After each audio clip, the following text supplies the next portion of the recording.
자, 오늘은 예레미야서 11, 12장 하겠습니다. 예레미야서 11, 12장. 자, 제목은 친족들에게조차 버림받은 예레미야.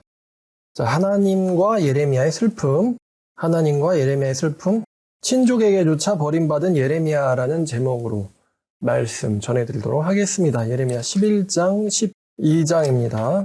제가 이사야 설교할 때는 이렇게 설명 안 하고도 넘어간 장들이 있거든요. 근데 예레미야는 한 장 한 장을 다 빼놓지 않고 하고 있는데 그 이유가 예레미야의 상황과 우리나라의 상황이 너무 흡사하기 때문이고요. 또 예레미야라는 선지서가 참 인간적입니다. 인간적인 성경이에요. 예레미야와 그 선지서가. 그래서 예레미야의 말씀 하나하나 다 공감하고 그러고 싶어서 여러분들에게 예레미야 같은 마음 갖게 하고 싶어서 한 장도 빼놓지 않고 하고 있는 거예요.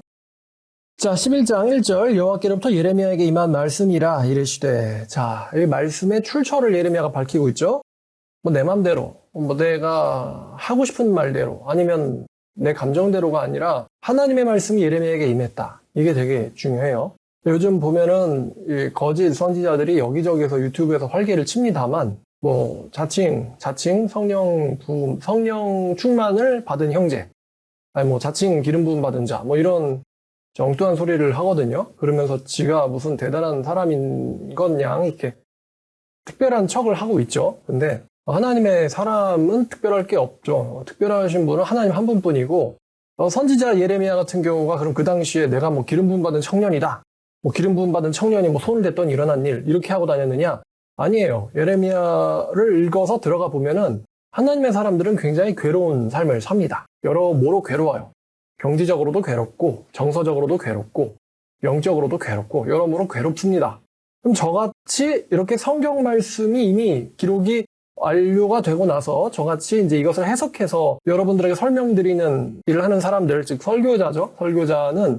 설교자가 이 영적인 어떤 교만에 취하기가 참 쉽거든요. 그래서 마음속에 항상 담고 있어야 되는 게 있는데 그게 하나님이 원하시는 데까지만 얘기하고 그 이상은 가지 않으려고 하는 거예요. 인간적인 생각을 하나님의 자리에서 하나님의 말씀을 대언하는 자리에서 그것을 맞다는 듯인 양 주입하는 것은 안 됩니다. 그건 정직하지 않거든요. 자칭 성령 받았다, 자칭 기름 부음 받은 청년이 이런 건 전부 다 안 되는 말들입니다. 바울도 보면 그러지 않았어요, 바울도. 예레미야는 본인이 하나님과 이렇게 대화를 하는 사람이지만서도 본인이 하는 말이 하나님께로부터 온 말이다 라고 이 기원, 출처를 밝히는 거예요. 자, 하나님의 말씀이 예레미야에게 임하였다. 어떤 말씀이었냐면은, 자, 2절 너희는 이 언약의 말을 듣고 유다인과 예루살렘 주민에게 말하라 라고. 이게 이제는 통지 대상이에요. 통지 대상. 어디냐면 유다인들과 예루살렘 주민들에게 말해라. 그들에게 이제 뭐라고 말하냐면은 이스라엘의 하나님 만군의 여호와, 이스라엘 하나님 여호와께서 이와 같이 말씀하시되 이 언약의 말을 따르지 않는 자는 저주를 받을 것이니라. 자, 이 3절 말씀, 언약의 말을 따르지 않는 자는 저주를 받을 것이니라. 이것은 새로운 말씀이 아니라 이미 하나님께서 하셨던 말씀을 다시 인용하시는 거예요. 하나님께서 과거에 이스라엘의 조상들과 하셨던 말씀을 다시 한번 인용하시는 겁니다. 이제 와서 이거 안 지키면 저주받을 줄 알아 라고 말씀하시는 게 아니라 임하셨던 말씀이에요. 자, 이 언약은 이제 설명하고 계시죠. 내가 너희 조상들을 쇠 풀무 애굽 땅에서 이끌어내던 날에 그들에게 명령한 것이니라. 곧 내가 이르기를 너희는 내 목소리에 순종하고 나의 모든 명령을 따라 행하라. 그리하면 너희는 내 백성이 되겠고 나는 너희 하나님이 되리라. 내가 또 너희 조상들에게 한 맹세는 그들에게 젖과 꿀이 흐르는 땅을 주리라. 한 언약을 이루리라 한 것인데 오늘이 그것을 증언하였느니라 하라 하시기로. 자, 하나님께서 예레미야를 통해서 이 유다인들과 예루살렘 사람들한테 언약을 이야기해요. 너희가 이것을 지키면 내가 너에게 이것들을 해주겠다 라는 건데 하나님께서 이스라엘 백성들한테 지키셨죠?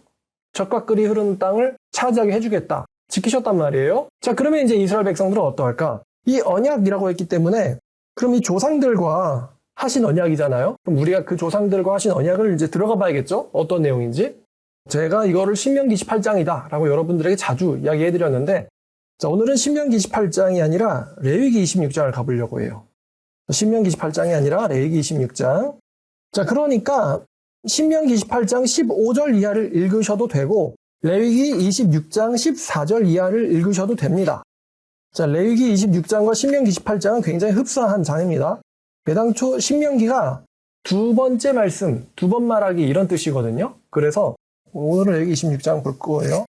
자, 14절부터인데, 자, 질문 하나 할게요. 자, 레위기 26장 3절부터 13절까지는, 3절부터 13절까지는 이 말씀을 잘 지키는 사람들에게 주어지게 될 축복이에요.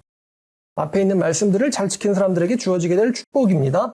자, 그런데 14절부터 거의 끝까지요. 39절까지. 14절부터 39절까지는 이 말씀을 어긴 자들에게 주어지게 될 벌, 저주입니다. 3절부터 13절까지가 말씀을 지킨 자들에게 주어지게 될 축복이라면 14절부터 39절까지는 말씀을 어긴 자들에게 내려지게 될 저주와 벌입니다. 자, 질문은 이것인데 축복의 말씀들이 깁니까? 저주의 말씀들이 깁니까? 저주의 말씀이 길죠? 자, 그러면 왜 저주의 말씀들이 길까요? 매우 중요하니까? 매우 중요하니까 하고, 우리가 말씀을 지켜서 얻게 될 축복들은 우리가 알지 못해도 그것은 이제 주어집니다. 계속 주어져요. 말씀을 지키니까 나에게 오게 될 축복들은 우리가 알든 모르든 계속 우리에게 이제 적용이 됩니다. 그런데 말씀을 어겼을 때 일어나게 될 이 처벌 조항들, 이것들은 굉장히 중요하죠. 왜냐하면 이 처벌 조항을 잘 알아야 말씀을 안 어기지 않겠습니까? 축복은 당시에도 적용되면 너무 좋고, 몰라도 좋고, 알고 받으면 좋고, 그래서 축복의 말씀은 짧지만 이 저주의 말씀들은요, 하나하나가 너무 끔찍한 일들이기 때문에 굉장히 상세하고 길게 묘사되어 있습니다. 그래서 중요하기 때문에 양이 더 긴 거예요. 자, 신명기 28장도 그런 구조였죠. 자, 그러면 26장 14절부터 읽어봅니다. 자, 너희가 내게 청종하지 아니하여 이 모든 명령을 준행하지 아니하며. 자, 근데 여기서 너희가 이 예레미야 당시 사람들의 선조들이죠. 레위기니까 훨씬 앞시대를 살던 사람들입니다. 모세와 동시대 사람들입니다.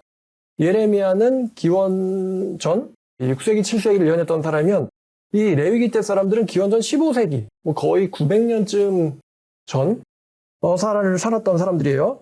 자, 준행하지 아니하며 내 규례를 멸시하며 내 마음의 법도를 싫어하여 내 모든 계명을 준행하지 아니하며 내 언약을 배반할진대 내가 이같이 너에게 행하리니 곧 내가 너에게 놀라운 재앙을 내려 폐병과 열병으로 눈이 어둡고 생명이 쇠약하게 할 것이요 너희가 파종한 것은 헛되리니 너희의 대적이 그것을 먹을 것임이며 내가 너희를 치리니 너희가 너희의 대적에게 패할 것이요 너를 미워하는 자가 너희를 다스릴 것이며 너희를 쫓는 자가 없어도 도망하리라. 또 만일 너희가 그렇게까지 되어도 내게 청종치 아니하면 내가 너희의 죄로 말미암아 내가 너희를 7배나 더 징벌하리라. 내가 너희의 세력으로 말미암은 교만을 꺾고 너희의 하늘을 철과 같게 하며 너희의 땅을 놋과 같게 하리니. 그러니까 하늘은 철, 땅은 놋은 비도 안 내리고 가라지도 않는다라는 의미겠죠. 수고는 하는데 수고에 따른 대가가 안 오는 거예요. 하늘이 철이 되게 하고 땅은 놋이 되게 한다는 의미는 너희의 수고는 헛될지라. 땅은 산물을 내지 아니하고 땅의 나무는 열매를 맺지 아니하리라. 너희가 나를 거슬러 내게 청정하지 아니할진대 내가 너희의 죄대로 너희에게 7배나 더 재앙을 내릴 것이라. 내가 들짐승을 너희 중에 보내리니 그것들이 너희 자녀를 움키고 너희 가축을 멸하며 너희의 수요를 줄이리니 너희의 길들이 황폐하리라. 이런 일을 당하여도 너희가 내게 돌아오지 아니하고 내게 대항할진대 나도 너에게 대항하여 너희 죄로 말미암아 너희를 7배나 더 치리라. 내가 칼을 너희에게로 가져다가 언약을 어긴 원수를 갚을 것이며 너희가 성읍에 모일지라도 너희 중에 연병을 보내고 너희를 대적의 손에 넘길 것이며 내가 너희가 의뢰하는 양식을 끊을 때 10여인이 한 화덕에서 너희 떡을 구워 저울에 달아 주리니 너희가 먹어도 배부르지 아니하리라. 너희가 이같이 될지라도 내게 청종하지 아니하고 내게 대항할진대 내가 진노로 너에게 대항하되 너희의 죄로 말미암아 7배나 더 징벌하리니 너희가 아들의 살을 먹을 것이요 딸의 살을 먹을 것이며 내가 너희의 산당들을 헐며 너희의 분향단들을 부수고 너희의 시체들을 부서진 우상들 위에 던지고 내 마음이 너희를 싫어할 것이며. 그러니까 하나님께서 왜 사랑만 하셔야 되죠? 말씀 드렸습니다. 하나님께서 누구를 미워하실 권리도 있다는 거죠. 많은 사람들이 사랑의 하나님만을 좋아하는데 하나님께서는 자기의 언약을 어긴 자들을 벌주고 싫어하실 권리도 있다는 것입니다. 그렇잖아요? 사람들이 자기가 하나님을 싫어하는 건 내 권리예요. 근데 하나님이 나를 싫어하고 하나님이 나를 원망하고 미워하시는 건 안 된다. 하나님이 나를 사랑만 하셔야 돼. 하나님은 나에게 복만 주셔야 돼. 그런 식으로 생각하는 크리스찬들이 굉장히 많습니다만 하나님께서 실제로 누군가를 싫어하실 권리가 있어요. 벌 주실 권리가 있다는 것입니다. 하나님에게도.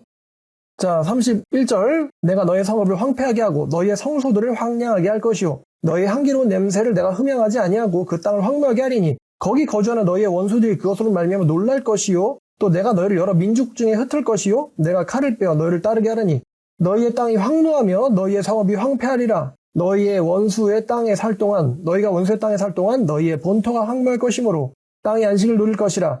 그때 땅의 안식을 누리니 너희가 그 땅에 거주하는 동안 너희가 안식할 때 땅은 쉬지 못하였으나 그 땅이 황무할 동안에는 쉬게 되리라.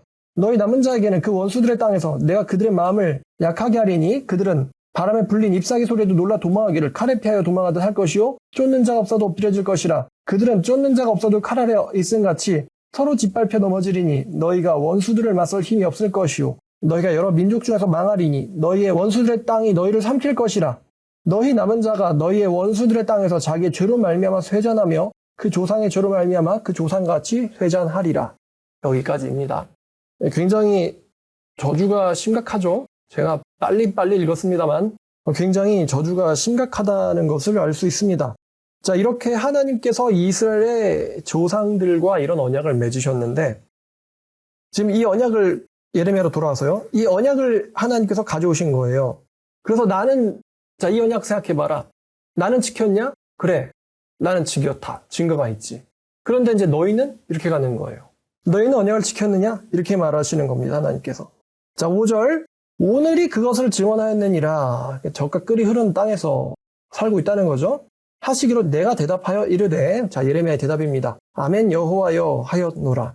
자, 지금 언약을 언급하셨어요. 하나님께서. 자, 6절. 자, 그러니까 여호와께서 내게 이르시되 너는 이 모든 말로 유다 성읍들과 예루살렘 거리에서 선포하여 이르기를 너희는 이 언약의 말을 듣고 지키라. 그러니까 이 언약을 다시 한번 재상기시키시는 거예요. 자, 예레미야가 지금 순회 설교자로 임명되고 있습니다. 하나님에 의해서. 순회 설교자로. 예루살렘과 여러 유다의 성읍들을 다니면서 이 언약의 말을 다시 한번 불러와라 이거예요. 언약의 말을 그들 앞에서 다시 불러와라. 자, 7절. 내가 너희 조상들을 애굽 땅에서 인도하여 내던 날부터 오늘날까지 간절히 끊임없이 경계하기를 하나님께서 모세 때부터 이 심판 날까지 끊임없이 선지자들을 보내시면서 너희는 내 목소리를 순종하라 하였으나 그들은 순종하지 아니하고 그 말씀에 귀를 기울이지도 아니하고 각각 그 악한 마음에 완악한 대로 행하였으므로 내가 그들에게 행하라 명령하였어도 그들이 행하지 아니한 이 언약의 모든 규정대로 그들에게 이루게 하였느니라 하라. 자, 이제 여태까지 계속 계약상을 어겼는데 이 어긴 것을 계속해서 경고하셨는데도 이스라엘 백성들이 그 언약의 말씀을 지키지 않기 때문에 이제 하나님께서 그 언약의 말씀을 내가 이제 집행하겠다는 거예요. 그 언약의 말씀을 집행하겠다. 그런 말이 있죠. 자유에는 뭐가 따른다고 하죠? 책임이 따른다. 자유에는 책임이 따른다. 그리고 권리가 있으면 또 뭐가 있어요? 의무가 있는 거죠. 그러니까 이스라엘 백성들이 하나님의 자기들의 권리라고 할까요? 이 권리, 자유를 마구 써요. 이제 이거를 사용이라고 하면 안 되고 남용이라고 해야겠죠. 남용하는 거예요. 자기의 자유와 권리를 남용을 하니까. 근데 의무와 책임은 다하지 않는 거죠. 하나님께서 주신 것을 마구 쓰면서 그럼 하나님께서 하라고 하신 것들도 해야 되는데 그것들은 여기 보니까 귀를 기울이지도 아니하고 본인들의 마음에 완악한 대로 행하였다라고 하나님께서 말씀하세요. 그래서 내가 이제 그 계명을, 그 계약사항을 내가 이행하겠노라라고 하는 거예요. 이행하겠노라. 그러니까 이 세입자가 있으면은 세입자가 집주인과 어떤 계약을 할 때 이 집주인은 이 세입자에게 해줘야 될 게 있고 또 반대로 세입자도 지켜야 될 것들이 있죠. 이게 계약서 사항에 있는데 그것들을 지키지 않으면서 쉽게 말해서 내가 임차를 내지 않는다거나 더럽게 쓴다거나 그러면서 권리만 요구한다면은 집주인이 언젠가는 나를 정해서 쫓아버리겠죠? 마찬가지입니다. 권리만 요구하고 의무를 지키지 않는 사람들에게. 자, 9절. 여호와께서 내게 이르시되 유다인과 예루살렘 주민 중에 반역이 있대요. 반역. 아니, 그러니까 유다 땅과 예루살렘 땅에 왜 사는 건데? 누구의 도움으로 사는 건데? 근데 이들 중에 이제 반역이 있대요. 반역. 누구에게 대항하는 반역일까요? 하나님에게 대항하는 반역이에요. 반역이 있도다.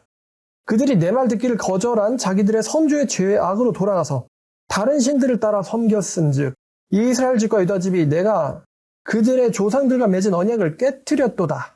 반역이 있고 언약이 깨졌대요. 하나님께서 말씀하세요. 그러므로 다 여호와가 이와 같이 말하노라. 보라, 내가 재앙을 그들에게 내리리니 그들이 피할 수 없을 것이라. 그들이 내게 부르짖을지라도 내가 듣지 아니할 것인즉 유다 성읍들과 예루살렘 주민들이 그 자기들이 분향하는 신들에게 가서 부르짖을지라도 그 신들이 그 고난 가운데서 절대로 그들을 구원하지 못하리라. 왜냐하면 다른 신은 있어요, 없어요? 다른 신은 없습니다. 다른 신은 없어요. 뭐 만에 하나, 뭐 그들 그 당시의 세계관에서 만에 하나 신들이 있다 해도 여호와 하나님은 신들 중에 신이세요. 일반인들에게 왕이 있는데 또 왕들에게 왕이 있으니 왕들 중에 왕이 바로 여호와세요. 하지만 하나님의 말씀은 신들 중에 내가 최고 신이다가 아니라 다른 신은 없다예요. 나만이 살아있는 신이고 다른 신은 없다. 다른 신이 있다는 것을 내가 알지 못하노라. 하나님께서 그렇게 말씀하셨어요.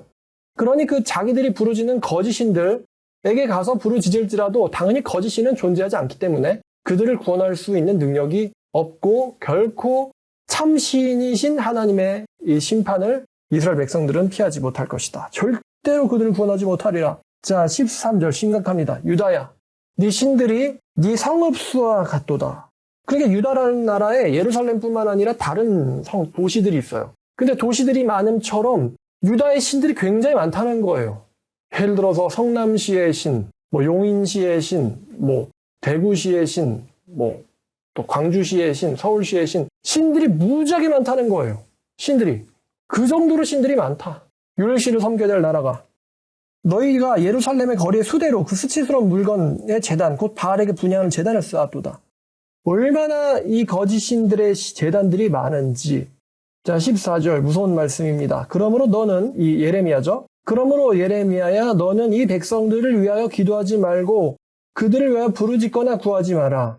왜냐하면 그들이 그 고난을 당함으로 말미암아 내게 부르짖을 때 나는 그들에게 듣지 아니할 것이기 때문이다. 심지어 굉장히 좀 무서운 말씀. 선지자 예레미야야, 너는 네 백성 예루살렘 사람들을 위해서 나 하나님에게 기도하지 마라. 왜냐하면 나 하나님께서 그들을 벌할 것이기 때문에.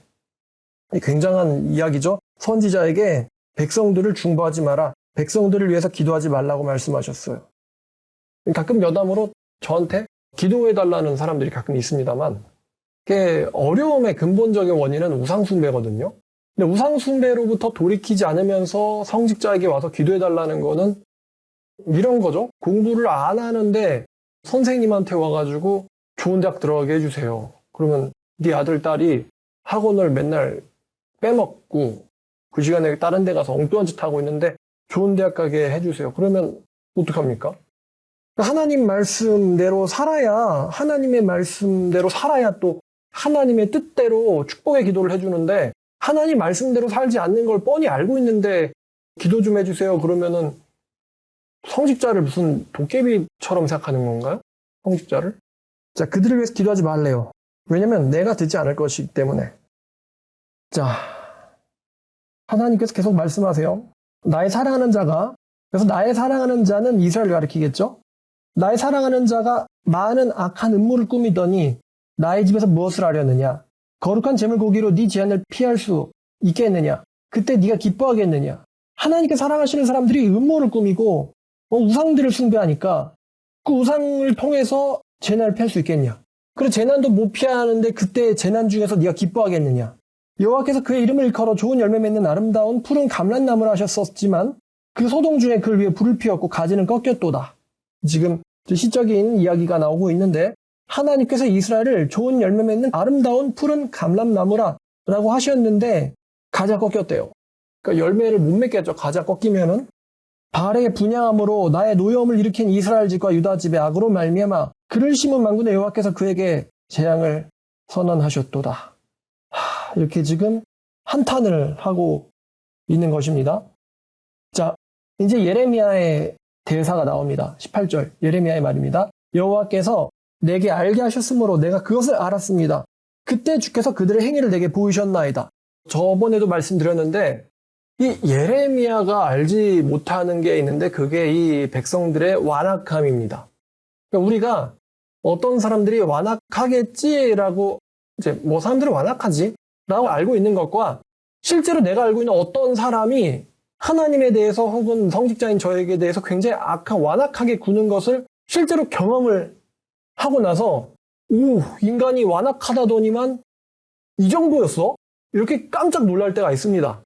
회개한다고 하는데 회개는커녕 죄악을 어떻게 더 꾸밀까? 이 죄악을 도모하는 모습이라든가 그래요. 하여튼 사람들을 와닥하지 요즘 사람들이 썩었지 이렇게 우리가 일반적으로 아는 거랑 실제로 그 사람들이 정말로 엄청나게 썩었다는 것을 여러분들의 아는 사람들 때문에 여러분들이 직접 경험하게 된다면 야 요즘 정말 눈 뜨이고 코 베인다더니라든가 정말 뭐 완악하다더니 뭐 아무도 믿지 말라더니 뭐 모든 사람들이 다 타락했다더니 뭐 이거를 정말 체감해서 아는 건 다릅니다.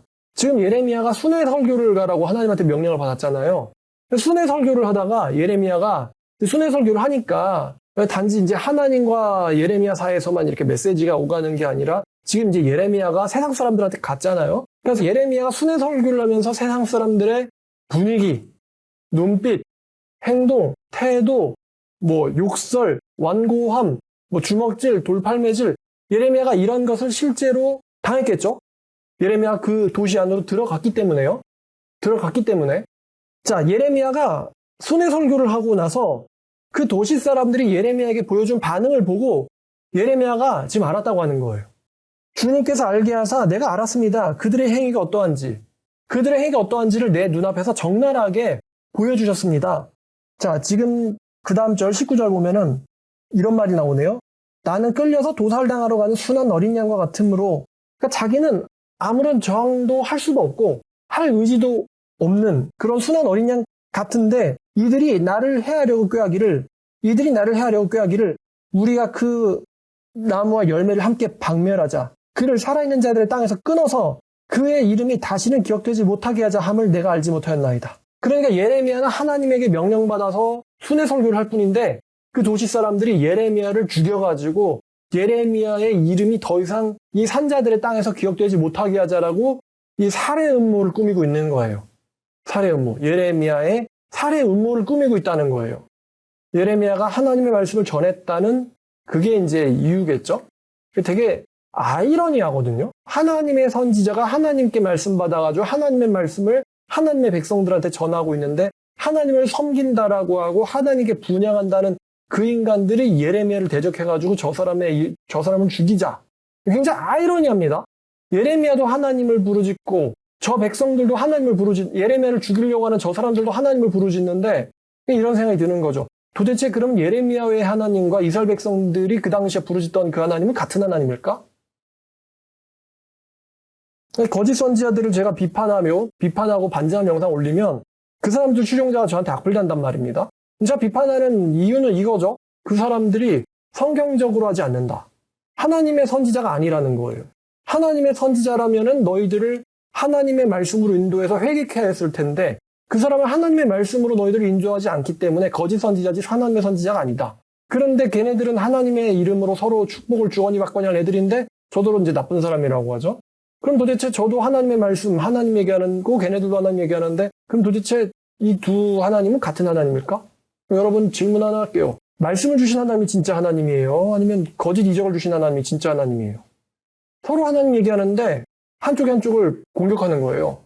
자, 하나님의 백성이라는 사람들이 예레미야를 대항해가지고 예레미야를 죽이자라고 하는 거예요. 죽이자.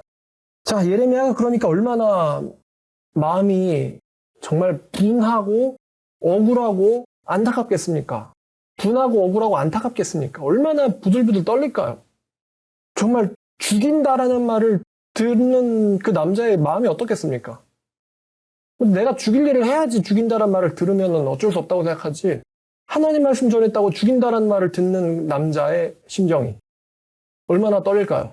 얼마나 또 분할까요? 얼마나 원통할까요? 자, 20절. 공의로 판단하시며 사람의 마음을 감찰하시는 만군의 여호와여, 나의 원통함을 주께 아뢰었나니 그들에게 대한 주님의 복을 내가 보리이다 하였더니. 예레미야가 이렇게 공격당하니까, 위협당하니까 예레미야가 부르짖는 거예요. 그들에 대한 하나님의 복수를 내게 보게 해주세요. 예레미야도 인간이에요. 그들에게 하나님께서 복수하시는 것을 내게 보게 해주세요. 나는 그들 앞에서 순한 양가처럼, 순한 어린 양처럼 행동했으나 그들은 나를 향해서 칼을 갈았습니다. 그들을 향한 하나님의 복수를 내가 보게 해주세요. 그러면 어떤 사람들이 예레미야를 죽이겠다고 했는지 21절 여호와께서 아나돗 사람들이래요. 아나돗 사람들. 자, 근데 예레미야 1장 보니까 예레미야가 어디 출신이죠? 아나돗 출신이에요. 예레미야가 아나돗 출신이에요. 근데 아나돗 사람들이 지금 이렇게 말해요. 여호와께서 아나돗 사람들에 대하여 이와 같이 말씀하시니라. 그들이 네 생명을 빼앗으려고 찾아 이르기를 너는 여호와의 이름으로 예언하지 마라. 두렵건대 우리 손에 죽을까 하노라. 이게 무슨 말입니까? 그만해. 나도 내가 무슨 짓을 너한테 저지를지 내가 무서우니까. 이런 거예요. 예레미야 그만해. 우리가 무슨 짓을 너에게 저지를지 우리가 무섭거든. 두렵건대 우리 손에 죽을까 하노라. 여호와 이름으로 예언하지 말래요. 하나님의 백성이 하나님의 이름으로 예언하지 말라. 그러므로 만군의 여호와께서 이와 같이 말씀하시니라. 보라 내가 그들을 벌하리니. 아나돗 사람들에 대해서겠죠. 청년은 칼에 죽고 자녀는 기근에 죽고 남는 자가 없으리라. 내가 아나돗 사람들에게 재앙을 내리리니 곧 그들을 벌할 해이니라. 자, 하나님께서 예레미야에게 이렇게 말씀하셨어요. 아나돗 사람, 너에게 그렇게 살해 위협을 가한 아나돗 사람들은 전부 다 멸망당하게 될 것이다. 자, 예레미야도 놀랍게도 말입니다. 예레미야의 고향이 아나돗이거든요. 근데 고향 사람들이 제일 살벌하게 나올 줄은 예레미야도 몰랐던 것 같아요. 고향 사람들이 제일 살벌하게 선지자를 박해해요. 예레미야도 저 정도일 줄이야. 그 정도 몰랐던 것 같습니다.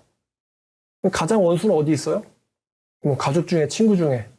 사람들의 원수는 자기 가족이러라. 예수님께서 그렇게 말씀하셨고 선지자가 고향에서 높임받는 법이 없다고 또 예수님 말씀하셨는데 예레미야도 많은 도시들을 순회 설교를 했는데 아나돗 사람들이 제일 악랄하게 반응을 했어요. 아이러니하지만 이 선지자 요나가 가기 싫어했던 니느웨라고 하는 이제 대적의 나라의 수도였죠. 근데 그 수도 사람들은 요나를 죽이겠다고 하지 않았거든요.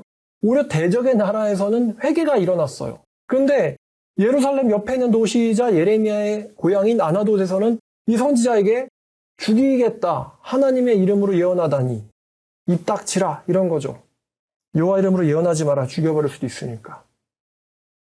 자, 예레미야에 또 물어봅니다. 여호와여, 12장 1절. 내가 주와 변론할 때에는 주께서 위로우시니이다.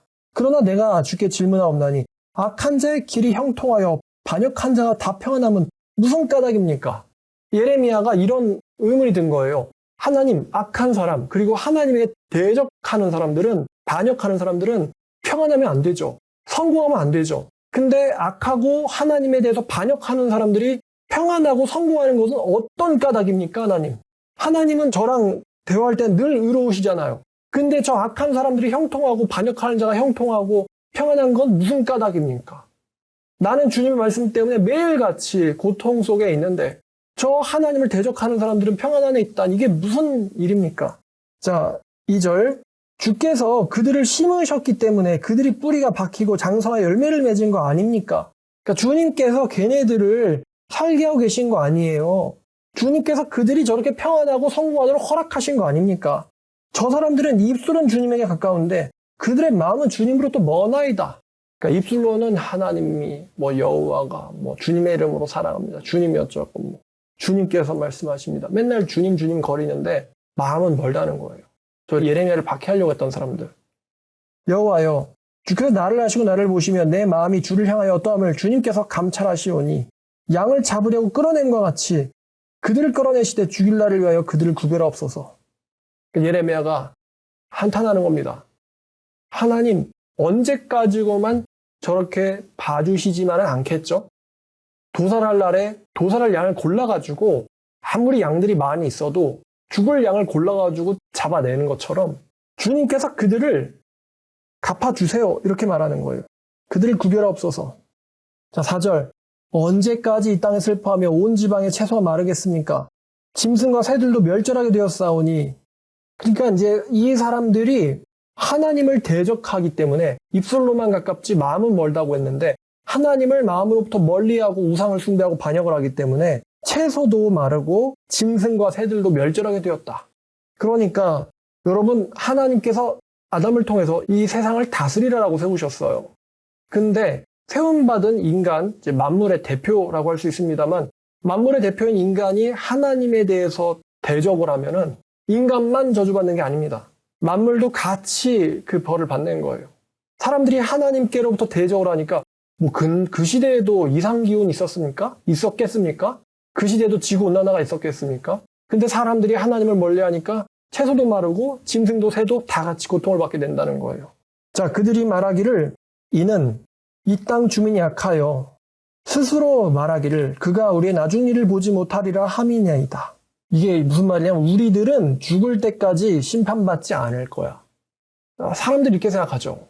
크리스찬들도 이렇게 생각할 것 같은데 크리스찬들이 불신자들이 하는 잘못을 따라갈 때가 있어요. 불신자들이 하는 음행 따라하거나 불신자들이 하는 이 죄악을 크리스찬들이 따라갈 때가 있습니다. 그러면서 마음속에 어떤 마음을 갖냐면은 나는 끝까지 나는 끝까지 벌 안 받을 거야. 하필이면 하나님이 나를 알겠어? 하나님은 나의 죄악을 모를 거야. 나는 끝까지 벌 안 받을 거야. 이런 혹신혹신한 마음을 갖고 있죠. 이렇게 많은 사람들이 잘못하는데 하필이면 하나님이 나를 벌하겠어? 또 여태까지 아무 일도 안 일어났는데 끝까지 아무 일도 당연히 안 일어나지 않겠어? 이렇게 생각한다는 거죠. 그가 우리의 나중을 알지 못하리라. 그러니까 악한 사람들이 하나님의 심판은 있지 않을 거야 라고 말한다는 거죠. 이게 예레미야의 말이에요. 자, 하나님의 응답이 5절부터입니다. 자, 만일 네가 보행자와 함께 달려도 피곤하다면 어찌 능히 말과 달릴 수 있겠느냐? 네가 평안한 땅에서도 무사하다면 요단 강물이 넘칠 때에는 어찌하겠느냐? 무슨 말이냐면요. 앞으로 일어날 일은 훨씬 더 심각하니까 지금 너의 눈앞에 보이는 것만으로 모든 걸 판단하지 마. 이런 거예요. 하나님 말씀이. 이 정도 가지고도 피곤하다면 말과는 어찌 경주하겠느냐? 이런 땅에서도 무사하다면 저렇게 됐을 땐 어찌하겠느냐? 하나님께서 말씀하시는 거예요. 내가 앞으로 너에게 보여줄 일, 예레미야야, 내가 너에게 보여줄 일은 지금 이런 눈앞에 있는 일과는 비교가 안 돼. 눈앞에 악인들이 대적하는 자들이 평안하고 성공하는 이 모습이 내가 행하는 정의에 다라고 생각하지 마라. 뒤는 어마어마하게 심각하니까. 자, 또 이렇게 말씀하십니다. 하나님께서. 자, 7절. 자, 하나님의 위로입니다. 내가 내 집을 버리며 내 소유를 내던져 내 마음으로 사랑하는 것을 그 원수의 손에 넘겼나니. 자, 지금 예레미야가 고향을 갔더니 고향에 있는 사람들이 오히려 예레미야를 죽이려고 한다고 그랬잖아요. 그러니까 예레미야가 느끼는 감정은 서운함이 컸을 것이고 또 배신감도 들었겠죠. 또 분통했을 거예요. 고향 사람들이 이렇게 하다니. 자, 그러면 이제 여호와는 예레미야의 마음을 전혀 공감하지 못하시느냐? 7절에 보니까 하나님께서 내가 내 집을 버리며 내 소유를 내던져 내 마음으로 사랑했던 것을 원수의 손에 넘겼다. 하나님도 그랬다는 거예요. 내가 사랑했던 게 내 소유였던 것이 숲속의 사자처럼 되어서 나를 향해서 소리를 지른다. 이게요, 하나님 역사해 주세요 이런 소리가 아니에요. 하나님에게 원망하고 하나님을 욕하는 소리 지름이에요. 내가 사랑하던 여자가 갑자기 사자처럼 변해가지고 나에게 소리 지른다. 이게 이해가 되려나요? 내가 사랑했던 여자가 갑자기 사자처럼 돼가지고 나에게 소리를 지른다. 자, 소리를 지름으로 내가 그녀를 미워하였음이로라. 그녀예요. 우리 한국어에서는 이제 그라고 돼 있는데. 자, 9절. 내 소유에 대해서는 하나님께서 계속 말씀하십니다. 내 소유에 대해서는 내가 문이 있는 매가 아니냐. 자, 소유에 대해서는 문이 있는 매가 아니냐. 매들이 그것을 에워싸지 아니하겠느냐. 너희는 가서 그 들짐승들을 모아다가 그것을 삼키게 해라. 그러니까 하나님께서 계속 말씀하세요. 이 소유, 내 소유가 새 한 마리 아니야? 그러니까 이제 다른 새들, 다른 매들과 다른 들짐승들을 모아서 그것들을 삼켜 먹혀버리게 해라. 하나님의 선고예요. 또 하나님의 한탄이 계속해서 나옵니다. 10절. 많은 목자가 내 포도원을 헐며 내 몫을 짓밟아서 내가 기뻐하는 땅을 황무지로 만들었도다. 이게 사실 포도원 비유가 이사야에서 나온 적이 있었죠. 하나님께서 포도원, 이제 이스라엘을 가리키는 거예요. 포도원을 사랑하셔가지고 거기서 좋은 것들이 나기를 바라셨는데 거기에 목자들이 하나님이 사랑하시고 하나님이 세우셨던 이 포도원을 헐어버렸대요. 하나님이 사랑하셨던 포도원을 헐어버렸다고 합니다. 목자들이 누굴 말하는 걸까요? 원래 들으면 포도원을 가꾸고 지켰어야 되는 사람들이거든요. 근데 포도원을 가꾸고 지켰어야 되는 사람들. 이 하나님이 사랑했던 포도원을 헐어버렸다. 목자들은 바로 성직자들을 가리키는 거죠. 성직자, 제사장들을 가리킵니다. 이스라엘 백성들을 잘 치라고 성직자들을 줬더니 그 성직자들이 하나님의 이스라엘을 짓밟고 헐어버렸다. 자, 그들이 이를 황폐하게 했으므로 그 황무지가 나를 향하여 슬퍼하는도다.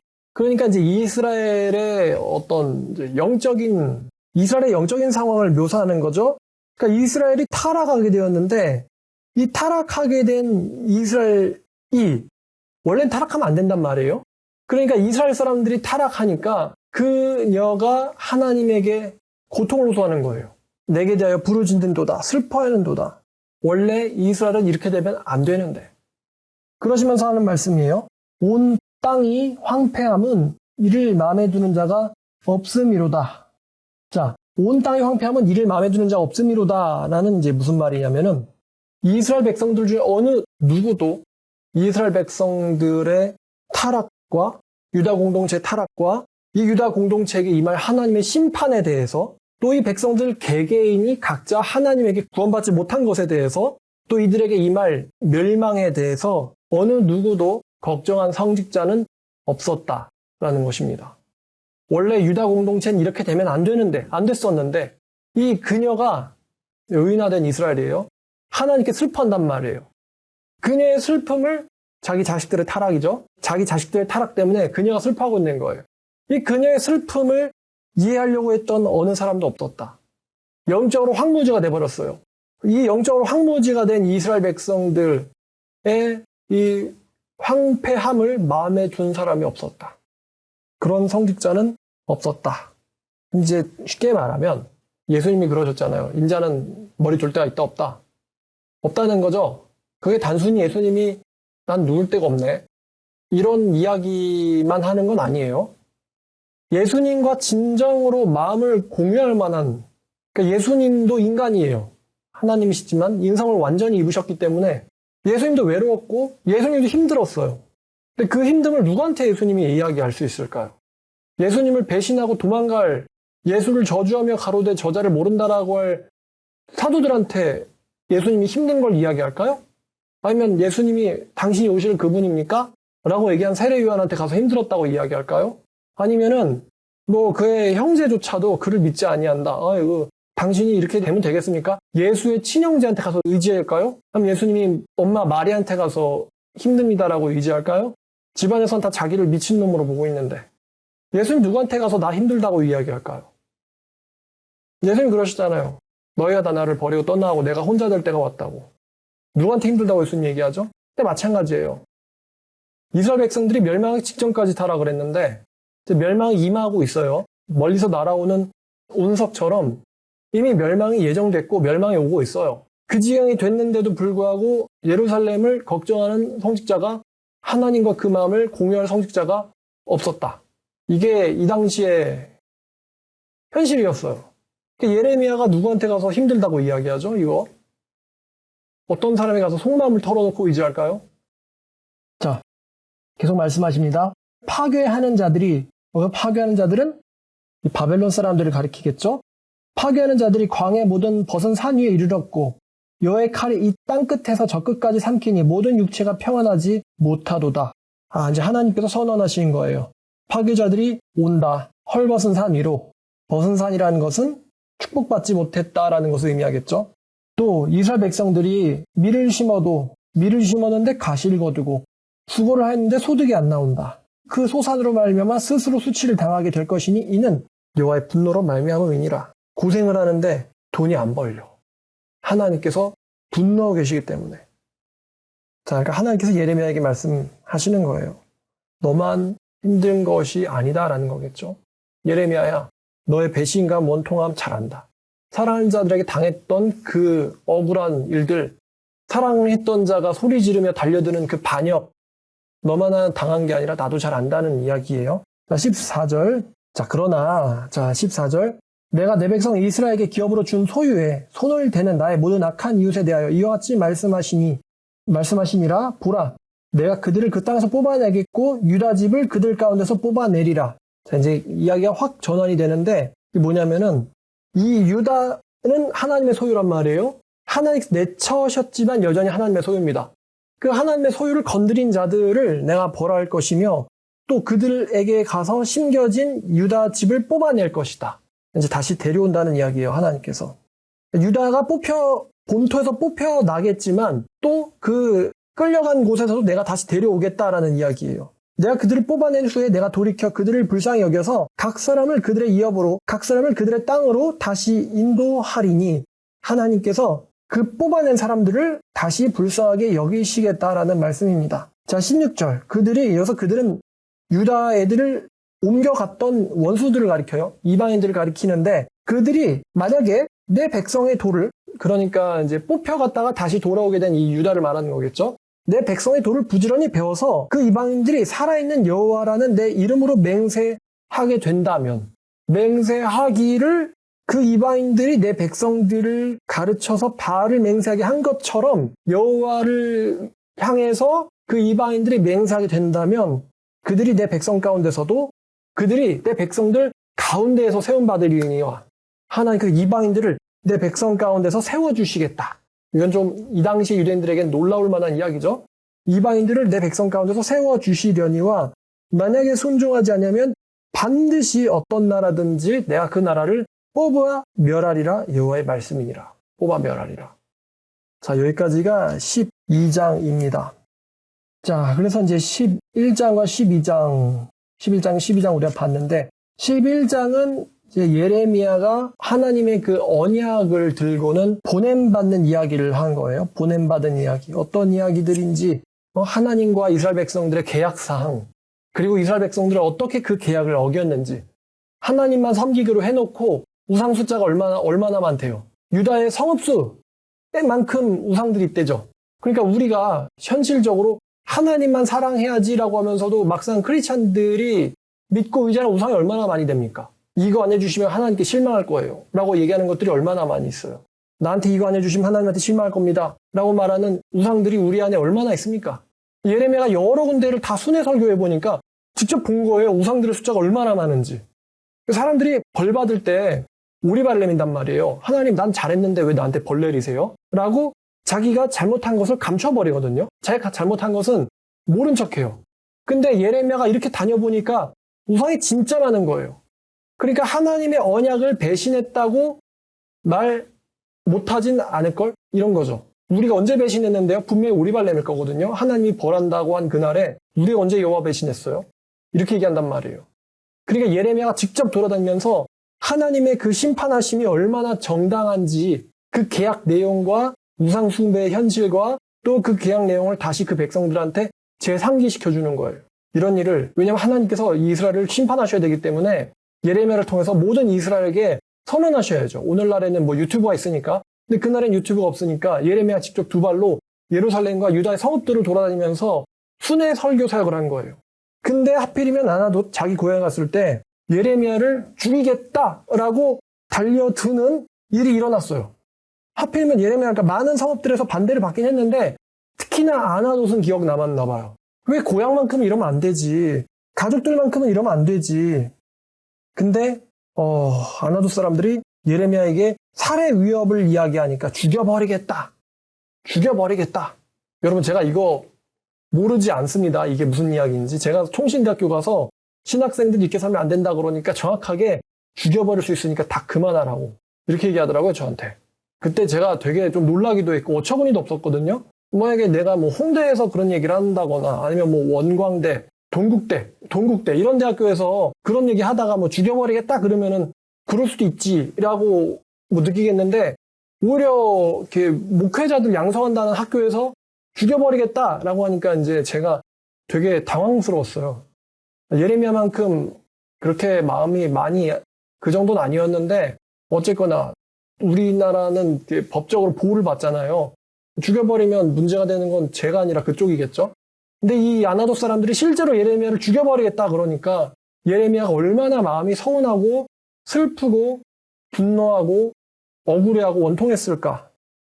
자, 그래서 이제 예레미야가 12장에서 한탄을 이야기하고 있고요. 하나님께서 이제 11장 끄트머리, 12장 끄트머리에 이어서 나도 내 사랑하는 소유를 버린다.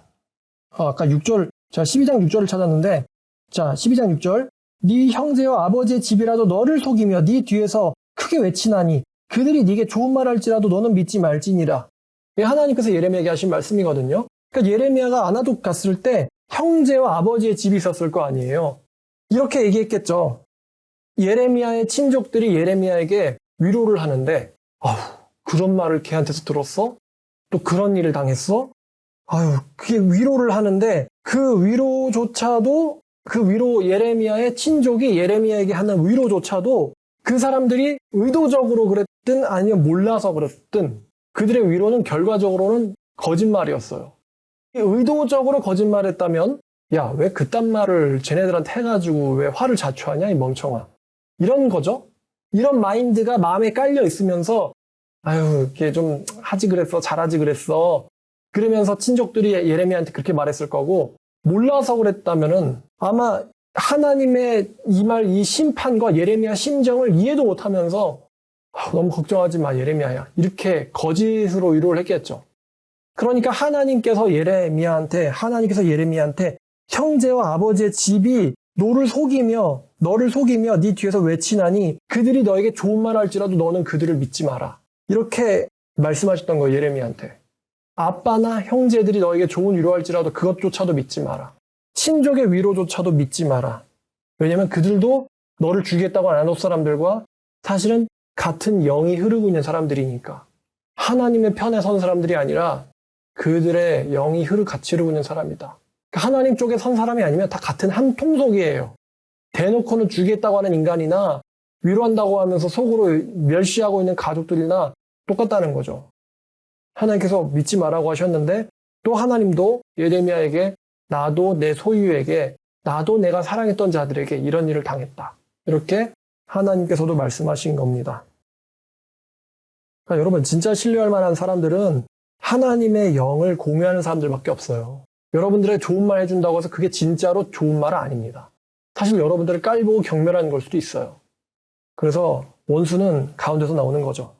자, 오늘 제목 하나님과 예레미야의 슬픔, 친족에게조차 버림받은 예레미야가 오늘 제목이었어요. 자, 예레미야의 심정을 조금 같이 공유하는 저와 여러분들 됐으면 좋겠습니다.